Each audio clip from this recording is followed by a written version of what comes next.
அனைவருக்கும் இனிய தீபாவளி நல்வாழ்த்துக்கள். எல்லாரும் சேஃபாக பட்டாசு வெடிங்க, பத்திரமா இருங்க.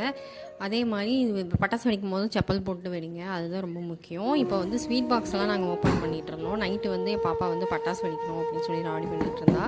சரி, ஸ்வீட் பாக்ஸ்லாம் என் தம்பி ஆஃபீஸ்லேருந்து எடுத்துகிட்டு வந்திருந்தான், அதையும் பார்த்துடலான்னு சொல்லிட்டு நைட்டே வந்து கைக்கு மருதாணி வச்சுட்டு, நான் என்ன பண்ணுவேன்னா காலையில் எடுத்துகிட்டு தண்ணி வைக்க மாட்டேன் கையில், அப்படியே ஆயில் தேய்ச்சி வச்சிட்டோன்னா சூப்பராக சவுண்ட் வந்துடும். நேற்றுன்னு பார்த்து பயங்கரமோட பாட்டி வீட்டுக்கு போயிருந்தோம் பட்டாசு வெடிக்கலாம்னு சொல்லிட்டு. ஆனால் பயங்கரமாக மோடம் போட்டுருச்சு, செம்ம மழை வரும்னு சொல்லிட்டு நான் பாப்பா எல்லாம் கிளம்பிட்டோம் வீட்டுக்கு. அதே மாதிரி வீட்டுக்கு வந்துட்டு பட்டாசு வெடிக்கணும் ராவடி பண்ணிகிட்டே இருந்தான்னு சொல்லிட்டு அவங்க மாமா வந்துட்டு, அவங்க மாமாவும் அவனோட ஃப்ரெண்டும் 2 மாமாவும் சேர்ந்து அவளுக்கு பட்டாசு வெடித்து காமிச்சிட்டு இருந்தானுங்க.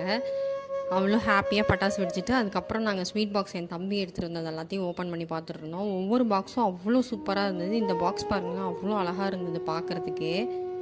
அந்த ராமாயணத்தில் வர அந்த கேரக்டர்ஸு, சீதை, ராமன், ஹனுமன், இந்த மாதிரி சொல்லிட்டு எல்லா கேரக்டர்ஸோட பிக்சர்ஸும் இருந்தது. பாட்டில்ஸ் வந்து நல்லாவே ஹெவியாக இருந்தது. நல்லா வந்து கண்ணாடி பாட்டில் கொடுத்துருந்தாங்க, ரொம்ப யூஸ்ஃபுல்லாகவும் இருக்கும்.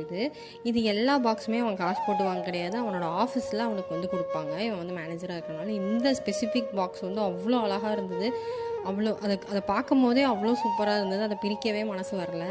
அதில் பிரித்து பார்த்தா நிறைய திங்ஸ் இருந்தது, ரொம்பவே அழகாக இருந்தது. அதை பார்க்குறதுக்கே அதை கிளைக்கவே மனசு வரல, அந்தளவுக்கு இருந்தது பாக்ஸு. அவனோட ஆஃபீஸில் எப்போவுமே வந்துட்டு இந்த மாதிரி நிறையா பாக்ஸ் கொடுப்பாங்க. அவன் வந்து 4 ஆஃபீஸ் வந்து அவன் பார்த்துட்ருக்கான். அதனால் அந்த ஒவ்வொரு ஆஃபீஸ்லேருந்துமே நிறைய பாக்ஸஸ் கொடுப்பாங்க தீபாவளிக்கு. ஏன்னா பெங்களூரில் தீபாவளி சூப்பராக கொண்டாடுவாங்க. அதனால் அவனுக்கு நிறைய பாக்ஸஸ் கிடைக்கும். அவனும் அப்படியே எடுத்துகிட்டு வந்துட்டு இங்கே நாங்கள் கொஞ்சம் கொஞ்சம் சாப்பிட்டுட்ருப்போம். அதில் முக்கால்வாசி நட்ஸு தான் இருக்கும். அதனால் வந்துட்டு இப்போ நான் ப்ரெக்னெண்ட்டாக இருக்கனால நட்ஸ் வந்து ரொம்ப யூஸ்ஃபுல்லாக இருக்கும்னு சொல்லிட்டு எல்லாத்தையும் எடுத்து வச்சுட்ருந்தோம். இப்படி ஒவ்வொரு பாக்ஸ்லையுமே நட்ஸ் ஐட்டம்ஸ் தான் மோஸ்ட்டாக இருக்கும். சாக்லேட்டோ இல்லை ஸ்வீட்டோ அந்த மாதிரிலாம் இருக்காது. ஃபுல்லாகவே நட்ஸ் பேஸ்டு தான் இருக்கும் ஃபுல்லாகவே. இதுவுமே பாருங்கள், கிரான்பெரி, பாதாம், பிஸ்தா, இந்த ஐட்டம்ஸ் தான் எல்லாமே இருக்கும்.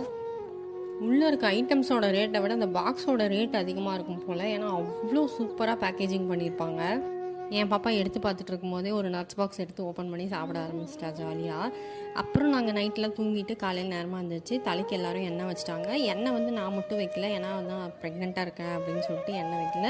பாப்பா, அப்பா, அம்மா, தம்பி எல்லோரும் எண்ணெய் வச்சு குளிச்சிட்டாங்க. குளிச்சுட்டு எல்லார் வீட்லேயும் என்ன இருக்கும் இன்றைக்கி, மட்டன் குழம்பு, இட்லி, இதுதான் ஸ்பெஷலாக இருக்கும். அதே மாதிரி நம்ம வீட்லேயும் அதே தான், மட்டன் குழம்பு, இட்லி சூடாக. அதே மாதிரி மட்டன் வேக வைக்கும்போது சூப் வந்து தனியாக எடுத்து வச்சுருவோம். எல்லார் வீட்லேயும் மேண்டேட்ரியாக இன்றைக்கி வந்து ஸ்வீட்டு, முறுக்கு, இந்த